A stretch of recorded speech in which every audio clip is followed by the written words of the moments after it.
I've been studying for the last 15 years, doing my MBBS, my MD medicine, and my super specialization in the field of neurology. Yeah. And for the last 2 years, I've been trying to bring neuroscience into the common public domain, trying to increase conversations around neuroscience and trying to understand human behavior from the perspective of the brain. Interesting. Because see, as we sort of move towards as every generation comes, things are becoming more concentrated on the mental status of a human being more than other aspects. So here, Siddharth, see, we've been doing a lot of stories on, the many murders that have been happening, particularly in Mumbai, and Mhm. a lot of the murders are, disguised as suicides by the police because they are hand in glove. Most of the times, they're hand in glove with the people involved, and they want to hush the case. So we watched cases like Sushant Singh Rajput, Disha Salian, Jia Khan, Janvi Kukreja, and of course, in the past there was Praveen Babi and Divya Bharati, and of course Sri Devi. So, what has always surprised people is that many of the times what has been disguised as suicides or mental depression, reasons of mental depression that people go for suicide, is usually uh, you know something more devious, where people are murdered, and this is done in such a way that it shocks people because the kind of evil that exists within human beings. Now, for example, the latest, that we've been hearing. What we've been hearing is that in the dark net, what exists is that people like to watch such things on their channel, and any sort of murder or something that's different when shown through darknet, people actually pay for it, and live such events happen. So in they say in Sushant's case it happened, and perhaps in Disha's case also, and we don't know whether in Janvi's case also it's happening. Now, one of the things that we notice as a pattern is that synthetic drugs have come into the country, because that NCB was doing a huge job, especially by Samir Wankade, who was exposing the kind of nexus the drug mafia has in India. And this these drug sort of synthetic drugs are being tested on youngsters to see the effects, and as a result, many things are happening which sort of astound people.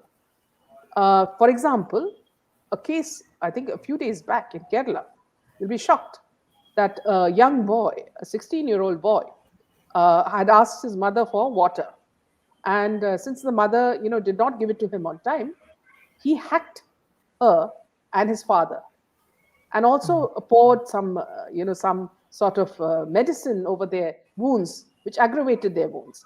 And later, when they asked the boy who had done this murder, the boy said, "I had done it because they didn't give me water, and this is the reason why." And I also poured medicine over their wounds, to aggravate it. Dangerous medicines.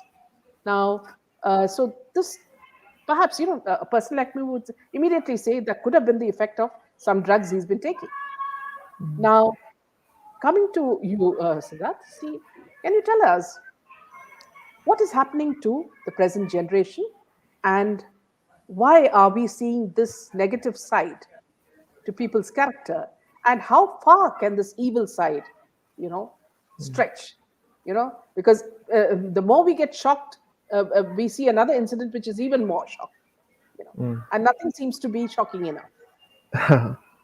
So, there are a couple of ways in which we can approach this topic. As far as the examples that you have given, I have to put out a disclaimer, like I said before, that none of that is my area of expertise. I would not be commenting on any one of those incidences that you explained. But what I would like to say is that the fact that human beings have a violent streak is not new. We have all known this. In fact, if you look at our history is written in blood. Throughout evolution, we have come out from that. We have understood that blood and warfare and killing has been the path forward. Now, what is important to remember is that as society evolves, we have developed an expectation that we don't behave like that anymore. As a society, when we move forward, our expectation from each other is that we will tend to be more controlled and we will tend to be more held back. What we are seeing is the safety valves of society getting released episodically here and there, and people expressing the violent streak in them through uncontrolled expressions of anger, through even seditious intent. They plan a violent event. So this is what we are actually seeing. Now, there is a lot to talk about if we go into the neuroscience of it, and I think we can just hold on for that a little bit longer. But as far as the psychology of it is concerned, the violent streak in us is supposed to be held back. What our evolved brains are supposed to do is to hold back the violent streak, and sometimes that snaps. And then that is when you can see the violent streak getting exposed. Yeah. Do you think that people, are cruel because they lack empathy? Is cruelty a matter of seeing people, others as less than human, or are there some who simply enjoy seeing people suffer? That is a great question. I'll give you an example of what happens in the brain when we empathize versus when we don't. So, suppose you're walking down the road and you're seeing a lot of people. Suppose you're in the railway station. You're seeing a lot of people, you're seeing a lot of faces. Most of them are somewhere between two-dimensional and three-dimensional. We don't really look at their faces, we're not really aware of them. For us, they are just shapes. Suddenly, you notice your friend. Now that one friend becomes real. You can see them, you can see their face, they become a human being. Until then, everybody is just a shape. Yeah. So that two-dimensional to three-dimensional is the effect of empathy. We Yeah. connect to somebody. Now, what happens with hate is the exact opposite. In hate, if you hate somebody, that person goes from three-dimensional to two-dimensional. They no longer have personality. They no longer are an individual human being. They are just a symbol. They are an object that you cannot tolerate anymore. So, quite literally, empathy makes people real and human. And as soon as your empathy is gone, and when you kill somebody that you don't empathize, you don't feel like you're killing a human being. You feel like you're just killing an object. And that is the sad thing, that is the scary thing about the brain and the empathy networks. Yeah. So, going back to the point that I made earlier, with the advent of drugs, synthetic drugs, Hmm.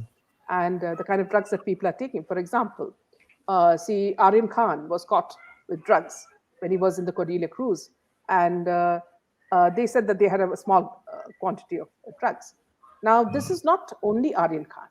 Everywhere, if you're looking at OTT platforms, the movie itself, whenever you want to see a movie, the first thing that they tell you is that these are the things that it contains, and always there is drugs in it. Why Hmm. is it seen as so, why are we pushing this drug scene so much? Are we trying Hmm. to entice our people, our youngsters, into having drugs and saying that it's casual, nothing is wrong with having drugs, when they can actually get hooked onto it? And there are some drugs that are so dangerous that you take it and you're dead. Yeah. Okay. So could you speak about that, doctor? I feel that the whole discussion around psychedelics has been a very misguided one, Yeah. because on the one hand, we have to understand that the chase for a psychedelic experience has been part of most cultures since a very long time. And even you might have heard of this, even in our Indian tradition, the concept of using bhang in a religious context. In our Vedas, the whole concept of soma, and even in Amazonian tribe, the ayahuasca drink. There are examples of people, societies chasing a psychedelic experience since a long time. What is not highlighted though is that all those experiences have to be done in a very guided and structured manner. And just like all things in the 21st century, the problems come when what is supposed to be done in a very controlled way becomes available in an uncontrolled fashion. Be it psychedelic drugs, be it food, be it entertainment, be it sexuality. The same problem is seen across the spectrum, where what is to be done in a controlled, taught way is being available is being made available to children who have not learned self-control yet, and that is extremely dangerous. Now, coming Yeah. specifically to the risks of psychedelic drugs, what it does is, in the simplest layman words possible, it changes the networks in your brain. That is the What do you mean by easiest way to psychedelic explain. drugs? Drugs that take you out of your current reality and take you into a different reality.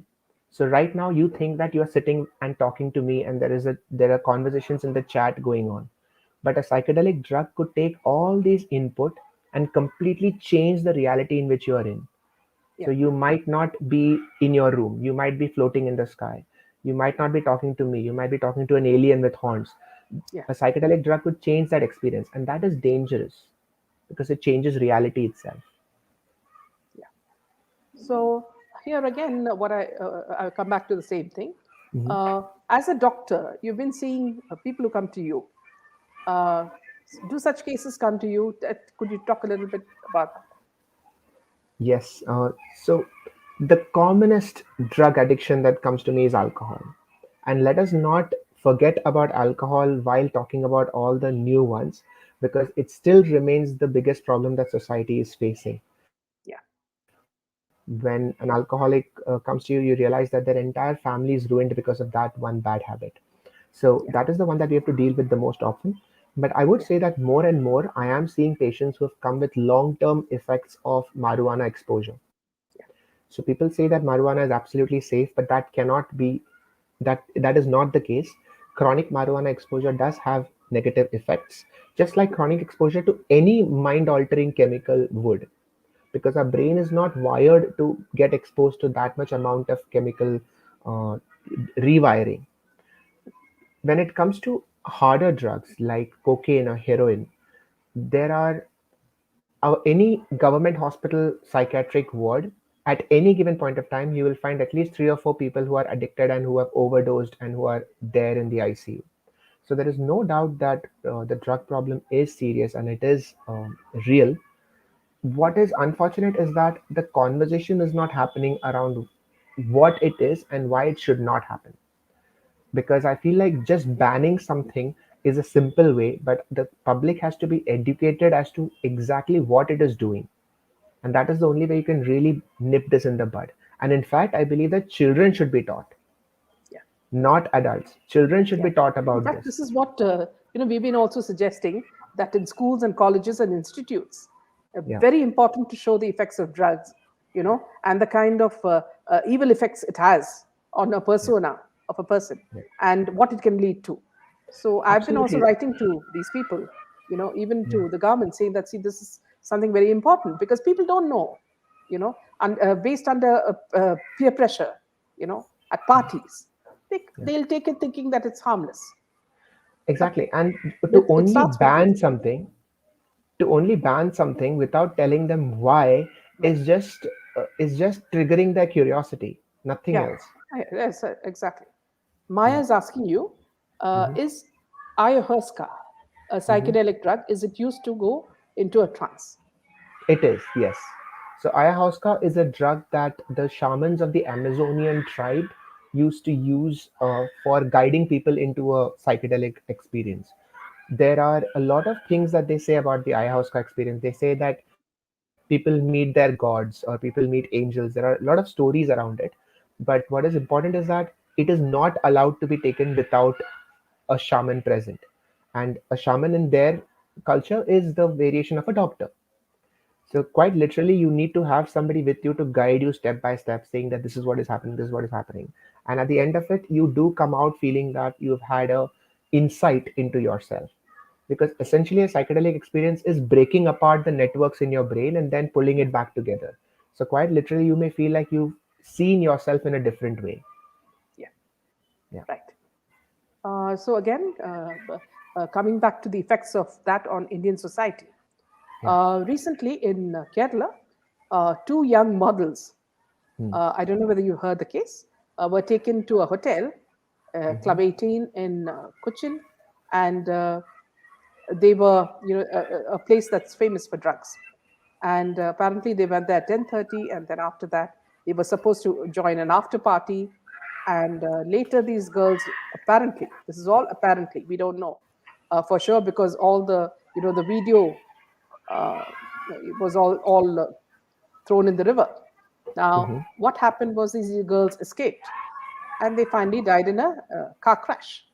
Okay. Now this place, like many other places in Kerala, are places where drugs are, you know, given to people, and sometimes given forcibly without even people knowing it. Sometimes, for example, they say that these two girls, according to the Malayalam media, they say that Mm. these two girls were given drugs in their beer and they didn't Mm. realize it.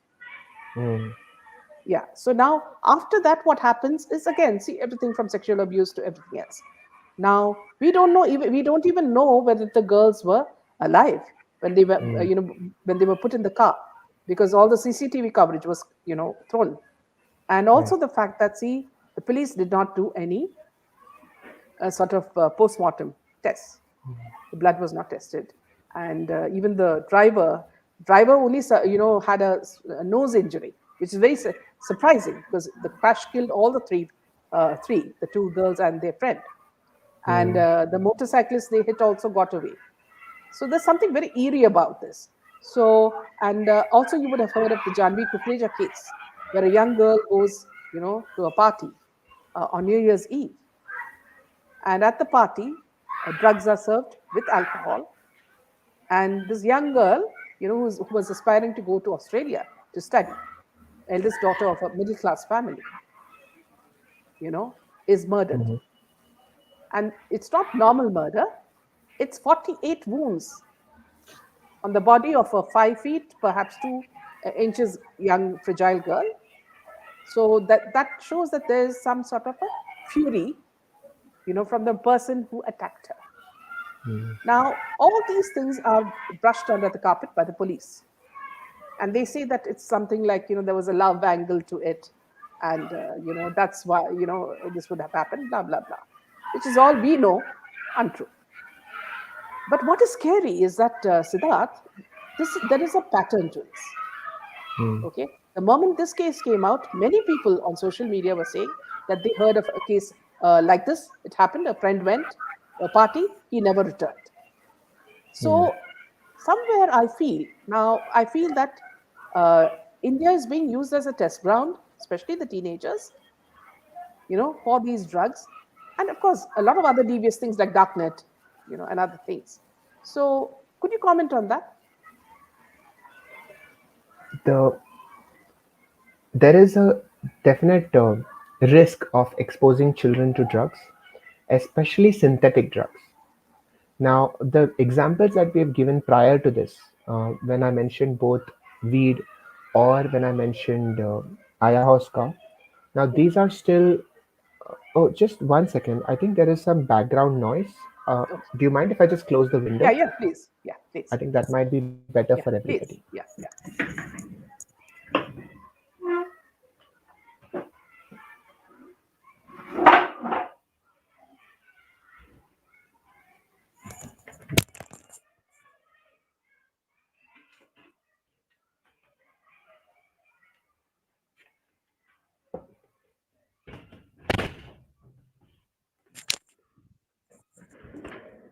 Hi, sorry about that.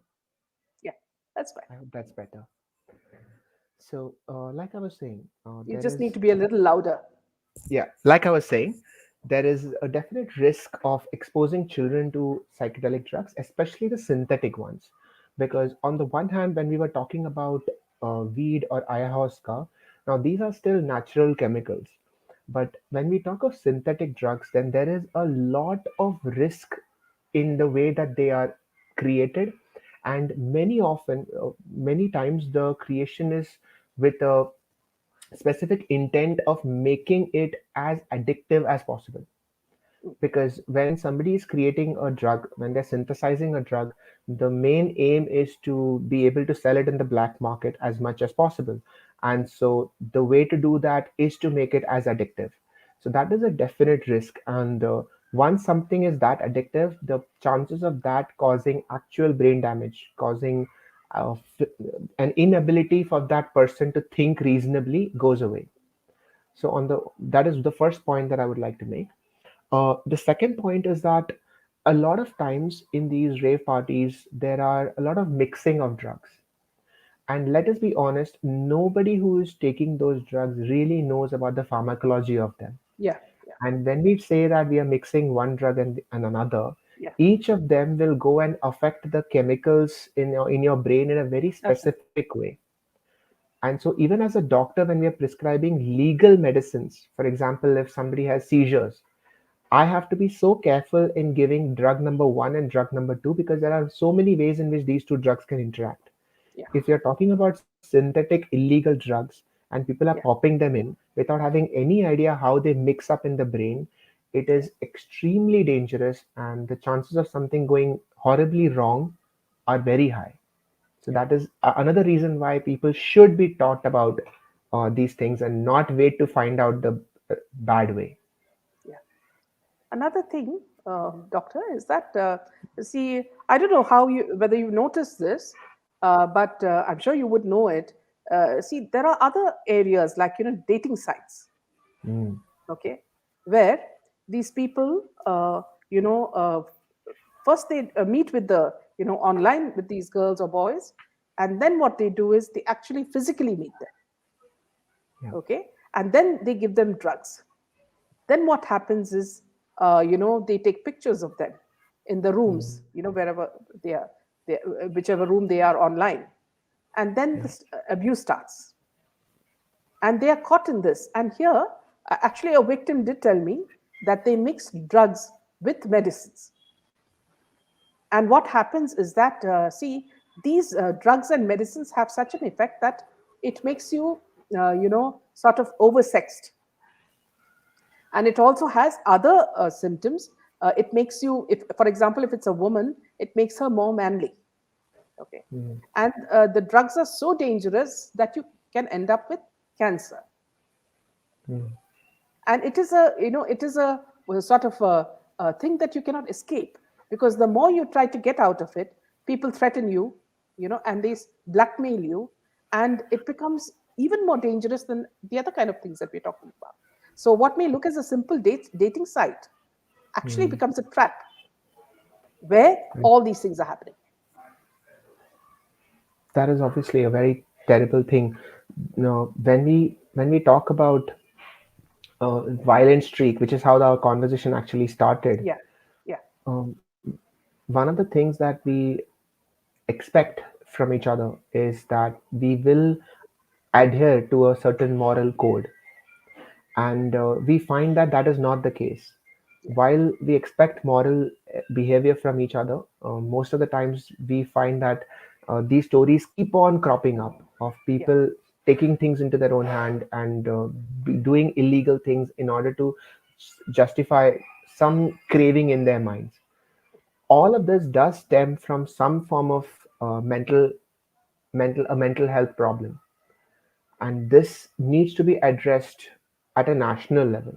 And this is something that I do believe in, that people will resort to these things once their thinking has become so out of the moral code that they become psychopathic. They no longer understand what is correct, what is not. They no longer understand the Psychopathic, as effect. in it could be schizophrenia as well. Schizophrenia is a clinical diagnosis which is different. In schizophrenia, most often it is a genetic problem, Okay. whereas psychopathy could be something that develops step by step because of a series of events. And many times it could be because of drug exposure, it could be because of that kind of peer group, it could be because of some childhood trauma. But then there'll be a series of things that will lead somebody into that dark path wherein they can no longer distinguish what is right, what is wrong, who am I, why should I care about this person, what is empathy for. There is no right and wrong, whatever I want is the right thing. So when there is complete breakdown of that moral code, that is when things become impossible to handle. And for this, we do need a national level discussion on what mental health actually is. Yeah. Yeah. Yeah. So moving back to what we said, negative emotions in a human's mind. When you see very cruel people, Siddharth, is it possible Mm. for you to cure them? Is there some way that these people can be come back into the normal path and they can become as humane as many others? I was recently reading a book called Man's Search for Meaning. Yeah. It was written by a gentleman called Viktor Frankl, Hmm. and he was actually a psychiatrist and a neurologist. Yeah. He was in Germany, and he was sent to a concentration camp. And in the concentration camp, he observed the behavior of the Nazi soldiers, and they were being very cruel. Yeah. But he noticed that the Nazi soldiers would sometimes pick some of the prisoners to be their under command, and those prisoners would be given certain privileges. Yeah. And over time, he noticed that those prisoners who were also Jews would end up becoming even more cruel Mm. than the Nazi soldiers Yeah. in order to survive, in order to Yeah. prove to them that yes, don't kill me, I'm one of you. Yeah. And that actually brings into question this whole conversation on cruelty and kindness, that we are all being kind to each other, but are we kind because we want to, or are we being kind because we have to? Yeah. And one of the theory is that we all have a cruel streak, but we hold it back. And sometimes when the situation around us crumbles and our evolved thinking crumbles, that cruel streak can come out. Yeah. Now this is something that I personally don't really agree to, because I believe that we have evolved for a reason, and I believe that every human being has the capacity for empathy. All of us listening, we have the capacity for empathy, and that is what actually elevates us from animals. But unfortunately, not everybody is equally elevated. Yeah. Let's just leave it at that. Yeah. So what you said just now, see, some things like, for example, road rage, Mm, or people getting angry when they're not served on time in a supermarket. yeah. Things like this have become even more common. And also the fact that, see, things like TikTok, and other Mm, online, channels sort of mm, encourage this sort of behavior because they get more hits. Could you yeah. speak about this aspect? Absolutely. There is an entire documentary on how Facebook would voluntarily increase the reach of comments that had more angry emojis, Yeah. posts which had more angry emojis in the comments, because they realize that whatever gets people angry gets more traction. Yeah. And if somebody is angry, they're more likely to spend more time on the website, Yeah. commenting, saying, "How dare you? This is so." Anger is a great way of keeping people hooked. Yeah. Anger is also a great way for a politician to keep an entire group of people, uh, you know, attentive, because Yeah. a happy person is not an attentive person. An happy Yeah. person would look around, would Mm. find something else to do, but an angry person will keep their entire attention focused on you. So this is a great hook, because that's the way the brain is wired. If you're angry at something, what your brain is saying is that this person can kill you. So let us keep entire focus on that one thing. Coming back to your therapy on road rage, I feel that there is a thin line that we have between control and chaos, and we are all going around pretending that we are in control, but all of us have a trigger. For some of us, that trigger is really high, and some of us, that trigger is really low. Unfortunately, I feel like if somebody is suffering from road rage, they are harming themselves more than anybody else. Because the kind of negative effects that you have on repeated rage, than the stressor that it will put on the vessels in your heart and your brain, honestly, I feel like they should definitely go for therapy for their own sake. On a lighter note, Mhm, when we were young, my father is a very sort of calm person, and mhm, I have ever, hardly ever seen him lose his temper. But mhm, when he used to get behind the wheel, He would completely change, and I would always compare him with cartoons, saying that, how people change behind the moment they are behind the wheel. Of course, he did Yeah. very simple things, like, when he got angry, but Yeah. I did see a sort of a transformation. And Mm. yes, amazingly, like, I've seen recently a lot of women getting angry with men, because mostly men try to, restrict their emotions, and even if you attack them, they don't do some you don't do anything. So Mm. I've seen a lot of videos where, passive men, women hit at passive men, Yeah. trying to get some emotion out of them, and then say Mm. that women have been harassed. Mm. Yeah, I've seen that as well. When you are working in a government medical college, over 3 years of residency, you do get to see the whole spectrum of human behavior Yeah, at some point in time. yeah, And I have seen women hitting their husbands, yeah, definitely. When they say something stupid, and she would literally pick up a. I remember one woman who would pick up her umbrella and just whack him on the head, saying, in Marathi, she would say that that is not how you say it. How can you be so stupid? yeah, So definitely, there are all kinds of relationships across the spectrum. yeah, But I would still say that uh, to each individual couple, whatever works for you.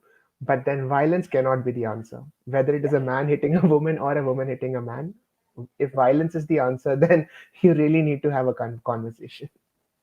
Also, this also extends to social media. See, for Mm, example, there are a lot of women who are very proactive on Twitter and Facebook, especially Twitter, because you get your replies immediately. And mm, what we notice is that sometimes men get very upset by assertive women, who have their own opinion. And mm, the moment they do that, they're either trolled, or they're, reminded of, who they are, the inferior sex, and a lot of things, their looks and things like that come into mm, mm, question. So mm. could you explain that bit to us? What makes men so agitated when they see strong women? Well, there are many levels of tackling this question. On the most basic level, I feel that patriarchy has definitely had an impact on the way that men think Yeah, for many years. So growing up, even subconsciously, we are men. Both men and women have been ingrained with this idea that there is a hierarchy, and that men will speak and women will not, and all of that. But then, very quickly, at least the people who receive the right kind of education, I believe, and the right kind of exposure, they realize that, oh, this is not true. yeah, That girls and women are equal, and many times they are better than men at some things, because it doesn't really matter that the gender is not the question. It is about that individual person. What happens in that yeah, specific instance that you said was, if a man, or in fact if any human being gets into a position where he or she is being made to feel like they're inferior, yeah, the first thing they will do is to try and understand what is it about that other person that I can use to bring them down. yeah, And this is a natural human tendency. yeah, So if a man is brought down by a woman, mm, then the first thing that they will think of is that, oh, how can a woman talk like this? Because in their primitive mind, that is the first straw that they can grasp. Quite literally, yeah, it's like that saying, a drowning man clutches at a straw. That is the straw. Patriarchy is the straw that they clutch at, because they need some explanation, they need to have some justification. And I feel like it is a very lazy person's response, because it means that they have not put any thought into their argument. yeah. Yeah. Also, see, does the background of a person Mm, really reflect the kind of changes in their character? For example, a child from a very violent background, where parents mm, fight, or they see a lot of violence in the family, mm, they turn to become even as aggressive as their parents, and can take sort of pleasure in hurting people. And a mm. person coming from a very calm background, won't have a tendency to do that, because he doesn't see such things happening in his Yeah. environment. There is 100% a big role to play in the way that your parents are, in the environment that you grow up in. whether it is a straight 1:1 response is more tricky, because very many times we might grow up to not want to be like the environment we grew up in. Yeah. Supposing you get a marker and say that you don't want to be like that, you have seen the effect. Like I know of children who say that I have grown up watching my dad hit my mom. I never want to be that person, Yeah. because that gives them a marker of what Yeah. not to be. But either way, childhood experiences you cannot negate. You Yeah. cannot escape the influence that your childhood has had. And definitely, if you've grown up in a violent household, then you are exposed to the idea of violence much earlier. And that is never a good thing. Because I feel that violence is something that you should understand in context. And Yeah. if you take violence as its own response, then your brain will wire itself to think that, yeah, so if I'm upset about something or if I don't understand something, then violence is a viable option. Yeah. And that is a very unfortunate lesson for a child to learn. Yeah. So, in your experience, doctor, see, what are the kind of difficult cases that you've come across, and how have you, sort of sorted it out? So, difficult cases can come in three broad categories. Uh, and in all cases, of course, difficult by definition means we cannot help them easily. We cannot help them by just giving them one medicine or by Yeah. just by telling them one thing. So, difficult by definition means that it will require a series of steps. Yeah. The three broad categories is if somebody is facing a biological problem, if somebody's facing a psychological problem, or if somebody is facing a genetic problem. So these are the three broad categories of difficulties that I think about. If somebody is coming with a genetic problem, that makes it the most difficult, because as of now, we don't have the technology to go in and affect a gene. So if somebody is wired that way because of their genetics, that makes it very difficult. But the next step, which is the biology, that is something which is much more manageable. So, for example, diabetes is a biological problem which we can manage very well. It is difficult, but it can be done. And the last one is psychological. Now, psychological involves everything around you. And this is the most manageable, but the most complex, because we still don't fully understand the impact that your partner has on you. So I recently had a case of migraine. It was a simple case. You see hundreds of migraine cases every week. I asked her, like I ask all my patients, that do you have a stressor? Is something stressing you out? And she very calmly looks at me and tells me that ever since my husband has started cheating on me, my migraine has started. Mm. And the funny thing is that her husband was sitting right next to her. Mm. Now, this is somebody who has identified her trigger, who has identified her stressor and saying, this is why I'm having migraine. But in many cases, the woman or the man would not know, because it is hidden, it is suppressed, Yeah. they are in denial. And in those cases, it is very difficult, because that means you have to dig into it. You have to Mm. find out exactly why they are having this issue. And that is why therapy helps and counseling helps. Because many times it takes a month long of conversation before wo chamakta hai, like that bulb goes in their minds that, oh, this is why I'm having all this issue. And that would Yeah. make it a difficult case. Does also envy, you know, Mm. because a person is not, you may have studied with the same person, but you have reached somewhere else and they've reached the pinnacle of whatever. Does envy, form a part of this hatred, the anger, the cruelty, the negative side of a human being? 100%. The crazy thing about envy is that it started off as an evolutionarily advantageous reaction. Suppose imagine a world where nobody had any envy. It would also translate to people having less motivation. Yeah. Because if my friend was studying very, very well and I had zero envy, that means that I don't really care. And so they would keep on learning more and more, and I would have no motivation to even try and match up with them. Yeah. So if I cannot compete, then I'm losing out. And that is not good for anybody. It's not good for me, it's not good for my family, it's not good for society as a whole. So I am here where I am today because I was able to crack so many competitive exams. And I couldn't have done that if I didn't have that competitive spirit. Yeah. Yeah. But the negative part of envy is that that competition then starts to affect you negatively, Yeah. and it starts to weigh you down. It is like you have, instead of an engine, you now have an anchor. And that is where that switch happens. So if you notice, all negative traits actually started off as positive advantages. So anger started off as a defense mechanism that will help you to protect you. Fear started off as a defense mechanism to help to protect you. But as soon as you go into the negative side of it, it becomes an anchor. And then suddenly that same positive thing starts weighing you down. So envy is one of the greatest examples, including jealousy. Now, when we talk of relationships, uh, now let me ask you something. I'm interested. Do you think jealousy is an important part of a relationship? No, I don't. For example, see, let me tell you, when I got married Hmm. to my husband, I'm not praising him, but he's very good looking. He was a model. Okay, Oh, and wow. Okay. yeah, so I used to think that, see, if he really loved me, he would be jealous. If I'm talking to Mm, someone, so another person. sure. So strangely, I found absolutely no jealousy or envy, you know, Mm, and it would be just like normal. And then I realized that, see, you don't need envy, you know. If you like someone and you just trust that person, you don't need that at all. Okay. So that taught me a big lesson, earlier in life, that I also mm, need not be that way. Okay. yeah. So I also practice the same thing. So that way, because of that, the marriage was very smooth, you Mm, see.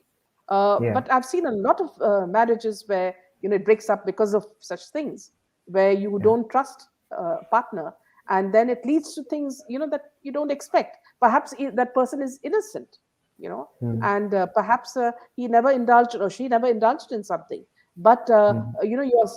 you sort of psych yourself up to such a state that you think that they're actually doing it. Absolutely. Because that fear would actually make you see things that are not there. Yeah, And then you might often, because of your jealousy or your fear or your insecurities, you might bring it to light. You might make yeah, it happen. You might yeah. actually push them away to do something stupid. Yes, a lot of Mm, marriages break up that way. yeah. Yeah, and also even in relationships where you're only engaged or even dating, this Hmm. happens a lot. And it's very important that people should know that jealousy is not what you call a positive sign, because it's not positive. It's, if you really care, you should let the person go, you know and then if the person really cares, he'll come back to you.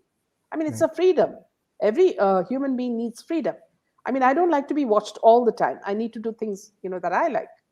Yeah. So letting a person go is very important, because if the person really loves you, he'll come back to you. Right. Absolutely. Because at the end of the day, we are all in our own journeys.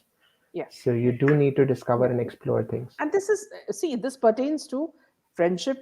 It pertains to everything. Mm, It could be just anybody. A maid could be jealous of her mistress because she has more things. So it yeah. could be any way.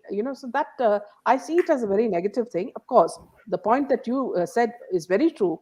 If you take it in a positive spirit and you Mm, try to outbeat the person professionally or in mm, whichever sphere you want to, that is a positive thing. But that, I think, is a very small part. yeah. And it's a difficult line to walk Yeah, because many people would not be able to do that. yeah. Okay. Mm, So coming back again to what we started from, yeah. Doctor. See, Hmm. sometimes my son asks me, Mom, why is it that evil is more sort of dominant in society than goodness? Because however nice the person is, how many good things the person does doesn't seem to be relevant, because they continue to suffer, while Mm, people who are evil, continue to be successful and make all the money in the world through their devious manners. mm, So why is the world so unbalanced? mm. That's a difficult question because you are covering all of neuroscience, Yeah, philosophy, and economics in that one question.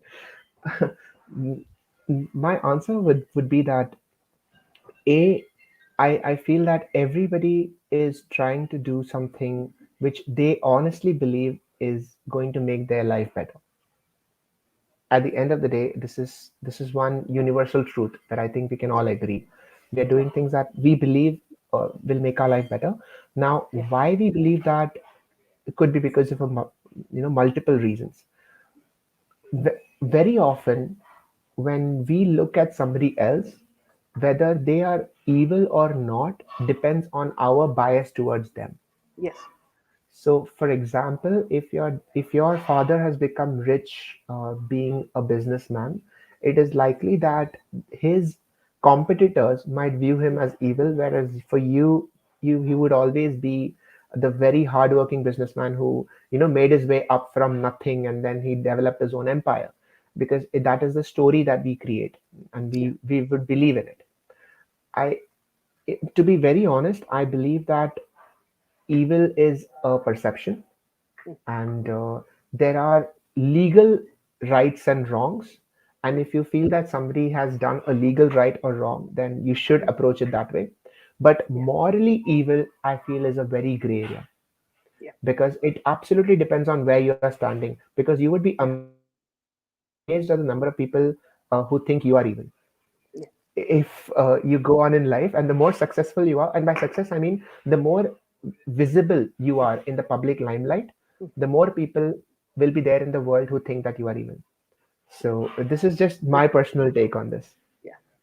There's a question for you from Kartik Iyer. He says, Hmm. I do have a question for Doctor. It said that Hmm. onion and garlic are to be avoided as they increase the tamasic energy in the body. Jains Hmm. avoid it till death, but many of them are very negative. What is the question here? That whether is this right Uh, or wrong?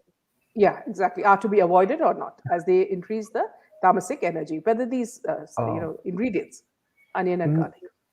so my personal take on this is that I have no idea about tamasic energy.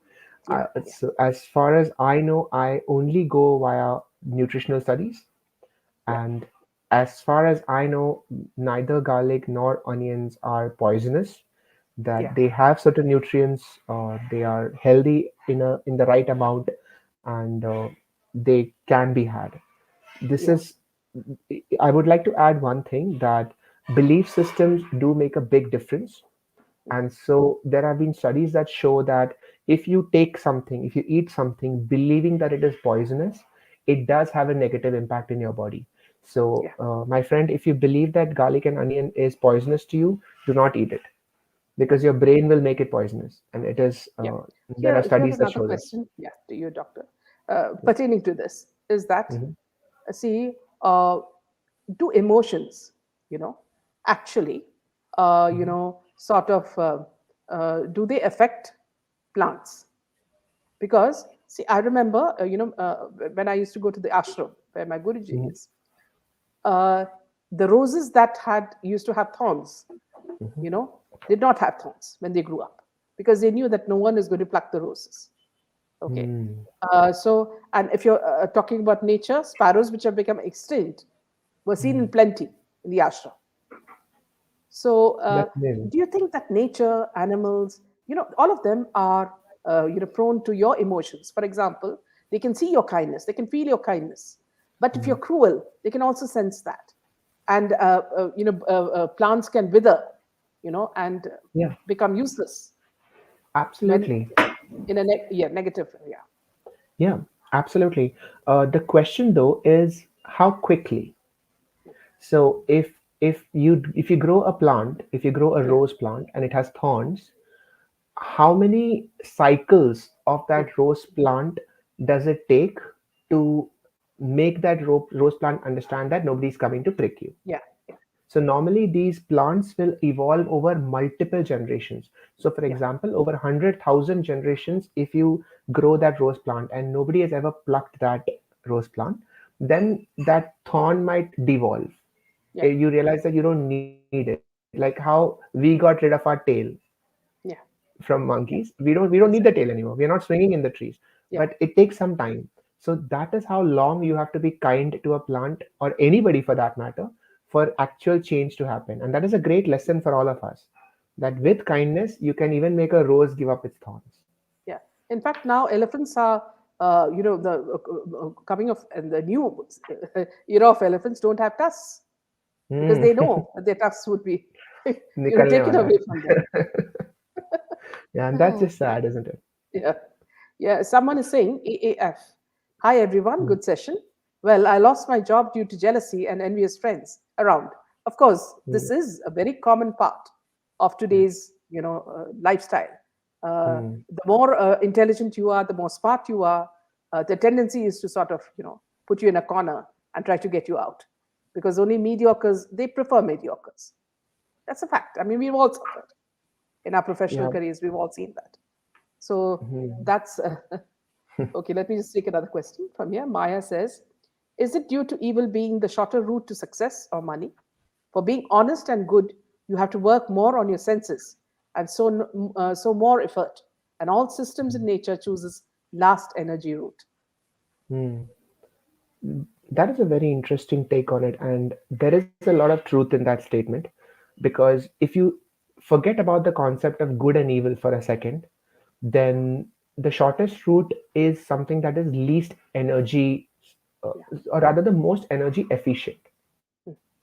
So if I have to take a bag and I have to go up to the eighth floor, the most efficient way is to go by lift. But if somebody were to tell me that it is immoral to go by lift and I should take the stairs, and if somebody figures out that, oh, I can go by lift and nobody will know it, then it is likely that that person will get their work done faster. Yeah. So it is in our nature to find the least energy expending way to get something done. So we are always trying to find a cost benefit ratio analysis for everything that we do, and nature is no different because nature is also doing that same thing. So nature has figured out that the most efficient way of survival is through reproduction and to increase in numbers. So all of this is cost benefit. So yeah, you're right. Evil is just another word for cost efficient. Yeah. Another thing is that, see, most of us, we can be analyzed by people such as you, in whatever way. How would you analyze politicians? Are they good? Are they evil? Or what are they? Politicians have a very tough job because Yeah. they are at once peeps, so our servers and our masters. So how do you manage to do both of those roles? Because traditionally we are trained to think of one thing or the other, but they have to alternatively beg for our votes and tell us what to do. So it's not an easy job, definitely. There is one thing I would like to say though is that once you have power, you don't want to let it go. Nobody wants to let it go. And this has been proven true again and again. Whether it is men versus women, whether it is whites and blacks, whether it is casteism, in any field, if once you've tasted power, you don't want to let it go. And so I think that is what politicians also experience because they taste power, and then in 4 years they have to leave, and the brain is not wired to accept that, uh, because giving up power seems like failure. So then they will do whatever they can to hold on to it, and that is unfortunate because See, then it is, this is, yeah. so this is a question I asked Modi ji. Okay. Oh wow. I said, see, you're doing, yeah. So I said, you're doing all these wonderful things, Right. but how do you cope with all this that exists, among the Right. opposition parties, blah, blah, blah. And so he Sure. said, don't forget at the end of the day, I'm a politician also. So you know what Yes. politician means, One thing I Yeah. So would yeah, really love to learn from politician is how to take somebody's negative comment and not immediately collapse from that weight, but instead try to use that and grow as a person. yeah, yeah, That is impressive, I feel. yeah. Tell me, as a Hmm. doctor, Hmm. what is the worst thing that you've heard, nasty thing that you've heard, from Oh someone? wow. There are, oh wow. I mean, I don't know if your audience is ready to hear about Oh, all the yes, they nasty. are quite evolved themselves. So there are several there are several layers of nasty. The physically nasty things are usually the most entertaining. I remember when Yeah, I was in internship, and this was 3 a.m. and I was in my casualty, and I was alone there at that time, and two men came in, and one of them was holding the other one, and the second one was limping, and I couldn't see any wound, and he looked okay, and I was wondering why he was limping, yeah, and I asked him what was wrong, and he said that I have inserted a wooden stick And I asked him, where exactly did you insert your wooden stick? And he said, see, what was happening was I was trying to pee Yeah. and pee was not coming out. So I Oh my inserted a wooden God. stick Oh God. to see if there was a block. And Uh, I said, okay, then what happened? He uh, said, that stick broke. mm. And part of that stick is still inside me. Oh my God. And I asked him, then what did you do? Then he Mm. said, and this is the genius of the story, Yeah. he said, I inserted a second stick to try and remove Oh the my first stick. God. And now both the sticks are inside. So This you, reminds me of another incident. See, we were in Baghdad, so we uh-huh. studied in Baghdad. My brother was a doctor and he Mhm, was an intern. And, mhm, this was just before the war started with Iran. And yeah, one of the, one a person came to the hospital and he said, see, he was bleeding. So my brother said, so what happened to you? So he said, I'm not well. I've injured myself. And so normally as a doctor you would expect something small, something. yeah, He looked yeah, perfectly normal, but yeah. bleeding. So then he Mm. actually gave him his private part and said, here, I've cut it. you know and that, my brother said that he almost fainted. So many such incidents. So unfortunate. So Yeah, yeah. So doctor, now you have about more than 10 years experience, isn't it? yeah, Yeah. yeah. Now, So what are the so most I've been common practicing as a, yeah, since 2015. I joined my MD residency in 2012. So I've been yeah, treating yeah, patients since 2012. yeah, yeah. Yeah. So, in your experience, like, Mhm. what are the interesting parts of your career, and what are the, things that you don't like So I about your have to job? start off with the Indian education system Yeah, because there are so many highs and lows there. yeah, The NEET entrance exam, the entrance exam that medical students have to go through is a nightmare, yeah, yeah, absolute nightmare. And I know so many people who go through depression and who give up and who try, who have panic attacks and who've done suicide attempts because of the stress of giving that entrance exam. yeah, Thankfully, I was able to manage it and I could clear it, but there is a lot of stress. So, one thing I would definitely add is students should be given the access to therapy. You have no idea how important this is. These are the future, this is the future of our country that we're talking about, yeah, and yeah, including in residency. Um, Another thing that I would like to say is that the medical residency in India, while it is great to teach you a lot of things, the kind of workload that we have in a government mm, hospital, it cannot be believed. Nobody can really believe that human beings go through that. I have not slept for 4 or 5 days in a row because I had around 120 patients under me in the fever season. So those are certain highlights that I feel only other doctors will know. Nobody else yeah, in society will really know.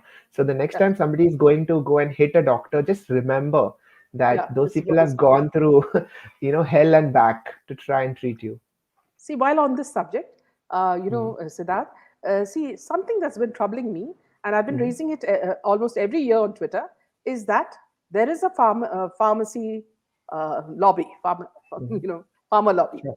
Yeah. that I'm sure, that what's happening is during these months when weather Mm. changes, you know, Yeah. I somehow feel that something is being sprayed around Mm-hmm. because everything, almost every family is suffering from flu or, From flu. COVID like symptoms. Yeah. Sure. Yeah. So, Yeah. is there something happening like that because they want to sell their medicines and almost like, my neighbor is sick, my neighbor's neighbor is sick, everybody Yeah. is sick, and my group of friends in WhatsApp, they're all suffering. So it Yeah. can't be a coincidence that everybody is sick. No, I think it would not make much sense for them to spray something and get everybody infected with the flu because quite frankly, the flu does requires very little medication. The way it is going on right now, all the people that I know who was down with flu or COVID, I have been treated with, I think, only paracetamol, Yeah. nothing else. Paracetamol and hydration and plenty of water. So if I was a pharma company and I had the capacity to actually infect so many people, a simple flu would not really increase my profit margin. So that's why I don't think that is happening. Because every year in Bangalore, Yeah, every year during these months, the change when the weather yeah, changes, every Tom, Dick, and Harry yeah, gets sick. yeah.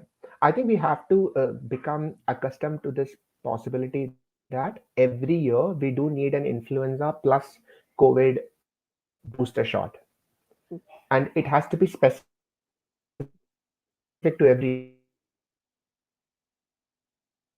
can't be like every year we need an influenza plus COVID booster shot. Yeah, I think we've just lost contact with him.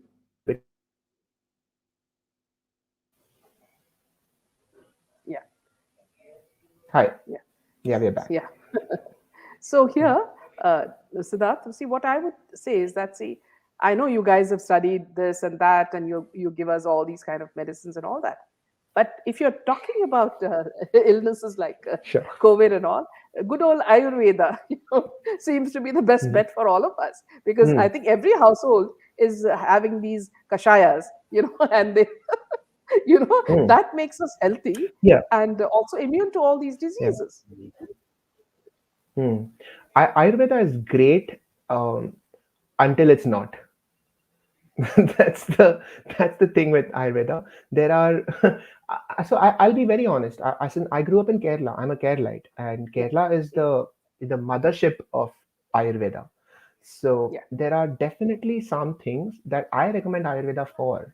So, for example, in certain cases of neuropathy, yeah, chronic neuropathy, people with pain and tingling and numbness in their legs, and it's been going on for the last 5 years, 6 years. And allopathy doesn't really have a lot to offer. And I have seen people improve with Ayurveda, and I have absolutely no problems in recommending that you go to an Ayurveda specialist. I don't prescribe because I'm not trained, but I suggest to them that go to an Ayurveda specialist, talk to them.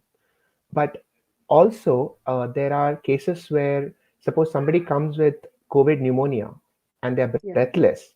I would not want any of my family or relatives to be in an Ayurveda hospital. Like, I would want yeah, them in an ICU where I can intubate them and put them on a ventilator if I have to. So there are different use cases. I honestly believe for every kind of health therapy available in India, and we should have a conversation and make it more standardized. You laughed when I said that. See, they could be spraying something in the air, you know. Yeah, But but remember, yeah. the Chinese Huh. virus has come that way. That is, I mean, okay. I do see where you're coming from, and there is. I don't think there is any doubt that that has been the mode of transmission. Um, but I mean, what I would be more concerned about is saying that the booster shot of the same vaccine would help. Like, that is something that I have trouble believing, because if it is anything like the influenza virus, then you need a booster shot which has the new variant included in it. So if somebody else was to tell me that last year ka vaccine वापस ले लो, just take last year's vaccine again as a booster shot, I'm not very convinced, and I would say that, oh, you're just trying to get rid of last year's vaccine. Yeah. For me, on a personal note, that is more of an area of concern. Okay. Now, just moving to another topic entirely, Doctor. See, a lot of us have been discussing about dreams and nightmares. See, Yeah. do dreams and nightmares actually are they sending us messages as to be careful about something or something foreboding something? Mm. Do you think Yeah. about that? Uh, I do. So I have had a very topsy-turvy experience with what I believe dreams to mean. Initially, I think as a child, we all tend to really give it importance. We wonder why something happens. And then there was a phase in my life where I thought that these are absolutely coincidental. It has no inherent meaning.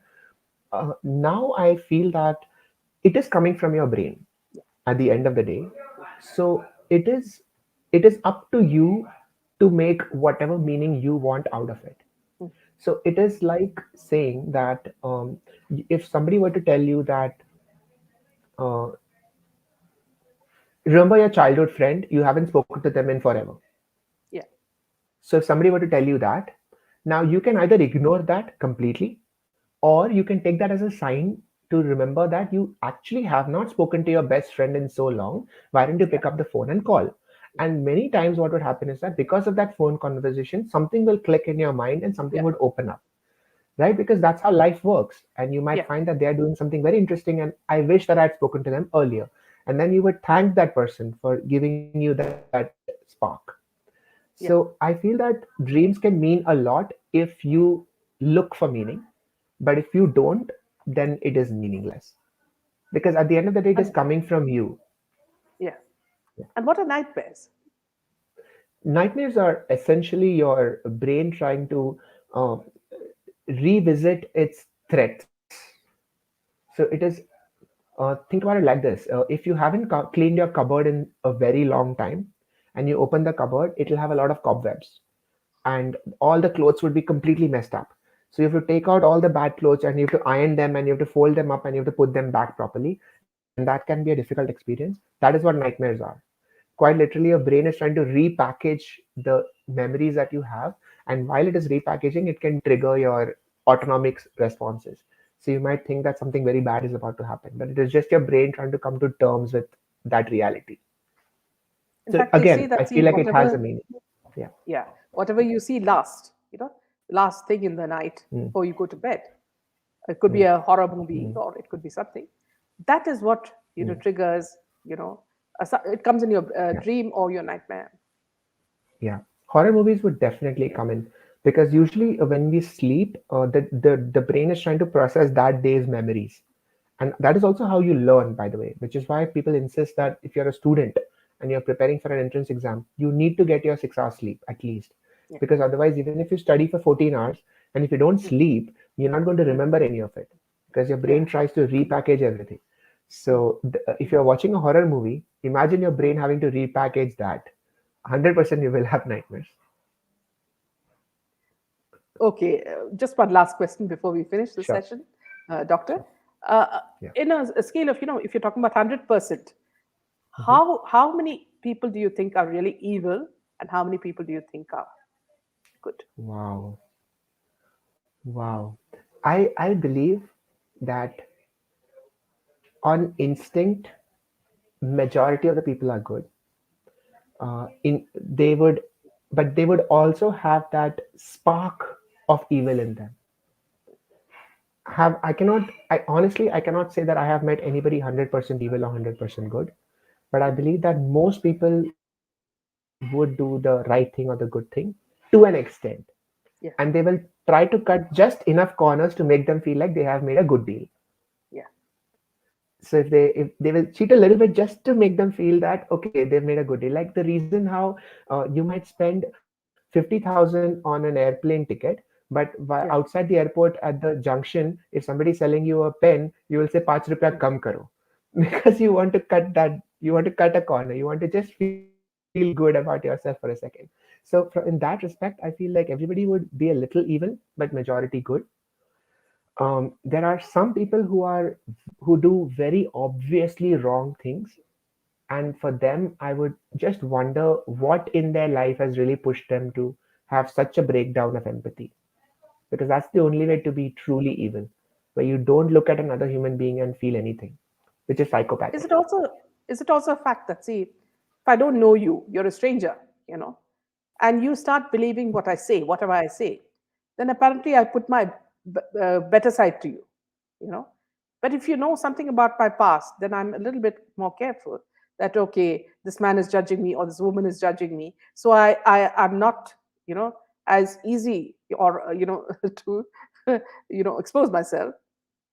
So I act a little, careful.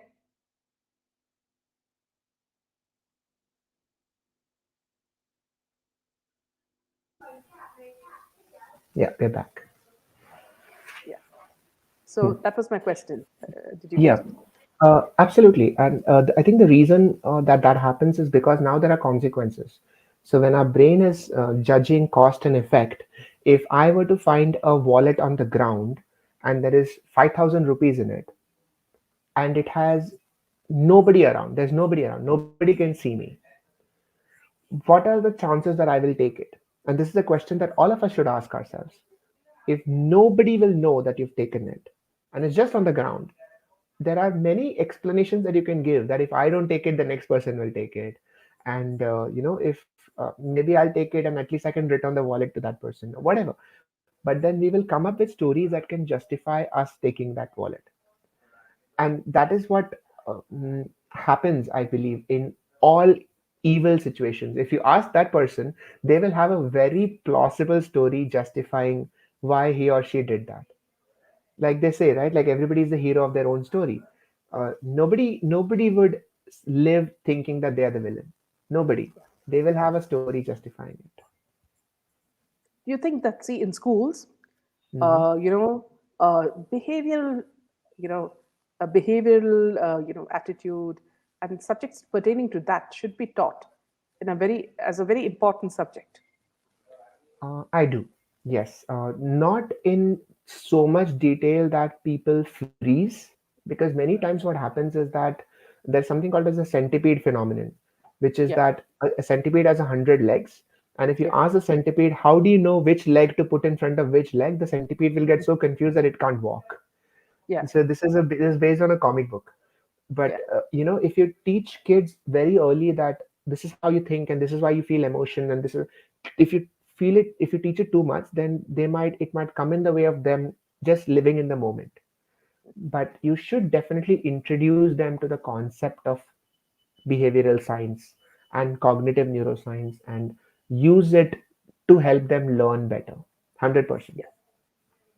I think it's Thank you more so much, useful than Doctor. teaching them geography and history to Yeah, such an exactly. Yeah, extent. so many things. So there are Yeah, so many things that can be taught in our present education system, which yeah, will be of use, because times are changing, yeah. and we need to adapt to those times. If 100%. we don't, our children will lack a lot. Yeah. Hopefully it Thank you will so happen much, soon. Doctor. Yeah, Thank you so much. wonderful session. And thank you for Thank, answering some of the questions of our viewers. So we'll see you thank for you. another session whenever you're free. Thank you so much. Absolutely. Thank you so much. Bye. Good night. Good night. Bye, everyone. Good night.